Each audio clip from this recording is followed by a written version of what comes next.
Hey guys, Airtius here, Air for short. Today I'm going to discuss the Wind Joker, also known as Lucian.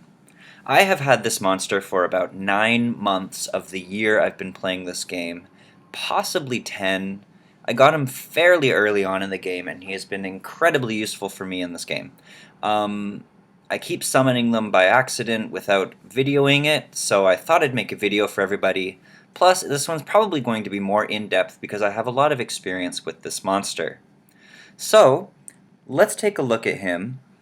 He is an attack-type monster, obviously, and his skills are Flying Cards. Throws a sharp card to attack and disturbs the enemy's HP recovery for 2 turns with a 70% chance. Now when his skill is maxed out, that 70% becomes 100, so that means every single time he throws this card at an enemy, he tries to disturb their HP recovery, which is very, very useful for monsters that like to heal themselves. Surprise Box. Summons a surprise box that deals damage and inflicts random weakening effects to all enemies. Now these random weakening effects are the speed debuff, glancing hit debuff, and stunning. Obviously the speed is the one you don't really want, glancing hit is pretty useful, but the stun is the ultimate one.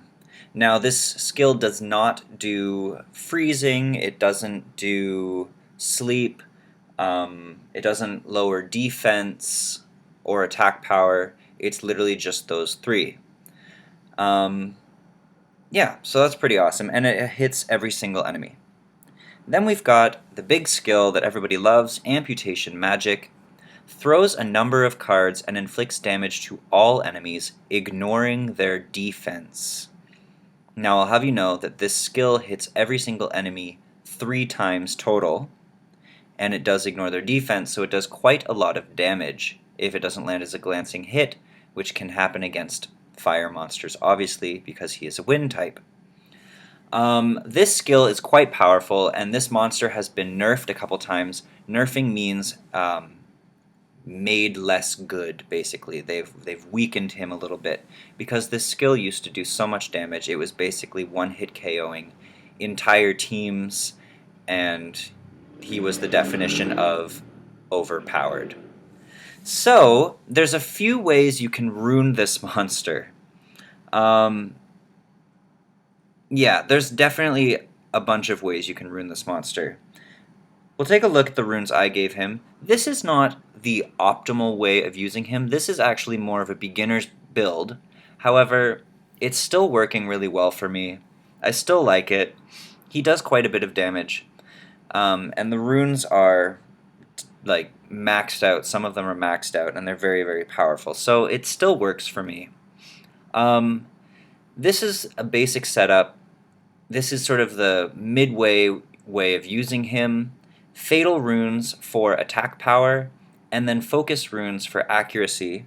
Accuracy is important for his first skill to lower the chance of, or to apply the HP recovery debuff, and accuracy is really important for his surprise box skill. I really like using those 2 skills as well as his third skill, so that's why I went with this rune build. Now, with this monster, you want attack power always. Attack percentage on 2. You can do attack percentage on 4 or crit damage on 4 if you've got a really high crit rate. And then attack percentage on 6. Now, most people are going to suggest Rage Blade with this monster. They're just basically, they don't care about the HP debuffing. They don't care about the second skill applying debuffs. They just want him to do a lot of damage on his third skill, which is completely fine because really and truly I rely on his third skill quite a bit. So Rage Blade is really important if you want a lot of damage.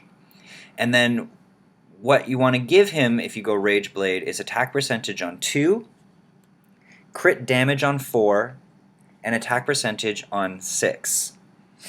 Now make sure if you go Rage Blade, look for crit rate substats as well as crit damage substats and attack percentage substats. Those are the three that are going to make this monster incredibly powerful with his third skill. It will do a lot more damage on his first and second, but it's the third skill that you are basically runing for if you go Rage Blade.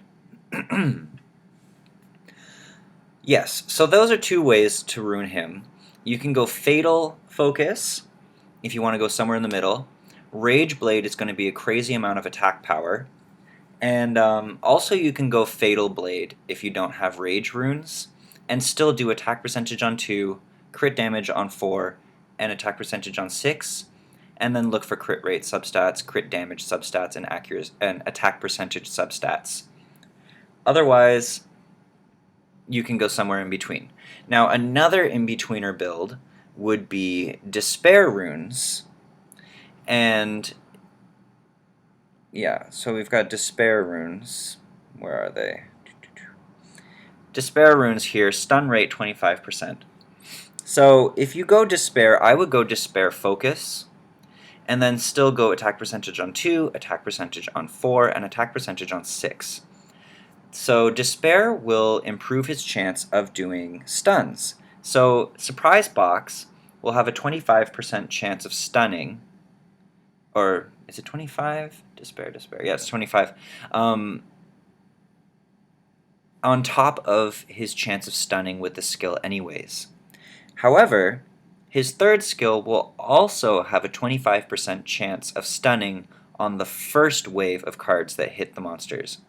So the first attack, so it hits 3 times. The first time it hits a monster has a 25% chance of stunning. However, the second and third will just be pure damage and will not have a chance of stunning at all. That's true for every monster with a multi-hit skill that doesn't already have a stunning attribute to it. Despair runes will only allow the first hit a monster receives to stun.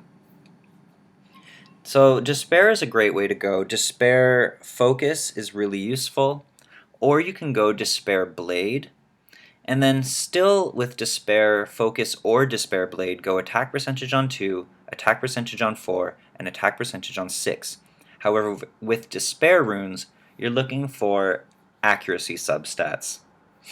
Now, there are new runes out with this monster called Destroy runes. And basically, they lower the maximum HP of a monster up to 4% of their total HP, and 30% of the damage that you deal has to be 4% of their HP. So, it sort of sounds complicated, but either way, it takes a really, really tanky monster, somebody with a lot of HP, quite a bit down over the course of the battle. You need to hit them a few times for it to really take effect, and which is why his third skill, Amputation Magic, is actually ideal for these runes. Multi-hitting attacks are really great for those. So I've heard, because I have not actually used them, seeing as I don't have any, I've heard that in order for these to really do anything for you, you want to give all 6 slots to these runes. Giving him 1 set, because it's every 2 sets will apply this ability. Giving him 1 set of it doesn't do much. Lowering 4% of their HP for every attack isn't going to be great. So I would suggest all 6, or at least 4 of your runes will be Destroy runes. If you do Destroy runes, if you want to go the two sets of Destroy runes, then do 1 set of Blade runes for extra damage, and then attack percentage on 2, attack percentage on 4, and attack percentage on 6 would be really solid for this monster. And then his third skill will have a chance of lowering the maximum HP of a tanky monster, thus making them easier to kill over the course of the battle. So yeah, what have I discussed now? Rage runes, Fatal runes, Despair runes, and Destroy runes. Yeah, so it basically comes down, do you want to use this monster as pure offense, or do you want to use him kind of somewhere in the middle as a tactical monster? I like using him somewhere down the middle. However, I've encountered Lucians that have done a crazy amount of damage with their third skill. Now, some weaknesses with Lucian are his HP and defense are not very high, as well as his speed. He's not very fast, and he can't take a hit. He is the definition of a glass cannon. So, it's really important you give him strong runes on slot 5 and 3. Look for 6-star runes if you can get them. I don't have a 6-star rune on 3, but it's fine. It's defense. I don't really like defense that much. So you really want to give him really strong runes on slot 3 and 5, and then pair him up with monsters that will help protect him, such as monsters with leadership abilities that increase HP or defense, monsters that can apply a shield, such as Chloe with her invincibility shield. And also another strategy would be to give or pair him up with a monster like Bernard, who has a skill that increases the attack bar of all allies by 30%. So if he can get this skill off first, Lucian is not far behind with his amputation magic cards. So that is a way to use Lucian. Those are different ways to rune him. And hopefully this video has been helpful for you guys. I've really loved this monster. I keep him around still, and I still consider him one of the better monsters in the game. So hopefully this is great for you. Leave any suggestions of your own in the comment section below.